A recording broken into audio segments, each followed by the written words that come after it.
निवडणुकीमध्ये भाजप तडीपार होणार। महाराष्ट्रात हुकुमशहा फिरतोय। उद्धव ठाकरेंचा मोदींवर पुन्हा एकदा हल्लाबोल। गिरीश महाजनांनी घेतली छगन भुजबळांची भेट। नाशिकचा उमेदवार उद्या जाहीर होणार। गिरीश महाजनांची माहिती। गिरीश महाजन आणि शांतिगिरी महाराजांमध्ये चर्चा। नाशिकची जागा लढण्यावर शांतिगिरी महाराज ठाम, तर अजय बोरस्ते यांच्यासोबत देखील महाजनांची चर्चा।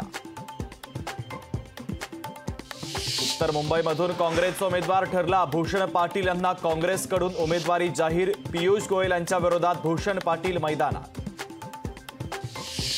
शिवसेनेकडून उत्तर पश्चिम मुंबईमध्ये अखेर रवींद्र वायकरांनाच उमेदवारी। अमोल कीर्तीकर आणि रवींद्र वायकरांमध्ये होणार लढत। वायकरांच्या उमेदवारीनंतर मनसेच्या भूमिकेकडे लक्ष। दक्षिण मुंबईची जागा शिवसेनेकडेच। दक्षिण मुंबईतून यामिनी जाधवांना उमेदवारी, तर दक्षिण मुंबईत अरविंद सावंत विरुद्ध यामिनी जाधव लढत।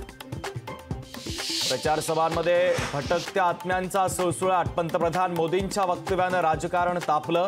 गुजरातचा आत्मा महाराष्ट्रात भटकतोय। भटकत्या आत्म्याच्या उपमेवरून विरोधकांचा हल्ला। होय माझा आत्मा शेतकऱ्यांसाठी अस्वस्थ। टीका करणाऱ्या पीएम मोदींना शरद पवारांनी सुनावलं। बहिणींच्या घरी धाड टाकली तेव्हा खूप वाईट वाटलं। 22 ठिकाणी धाड टाकल्या पण काहीच मिळालं नाही। ईडी कारवाईवरून अजित पवारांची नाराजी। छत्तीसगडमध्ये 9 नक्षल्यांना कंठस्नान। मृतांमध्ये 3 महिला आणि 6 पुरुष नक्षलवाद्यांचा समावेश। तर छत्तीसगड महाराष्ट्र सीमेवर नक्षलवाद्यांशी झाली मोठी चकमक।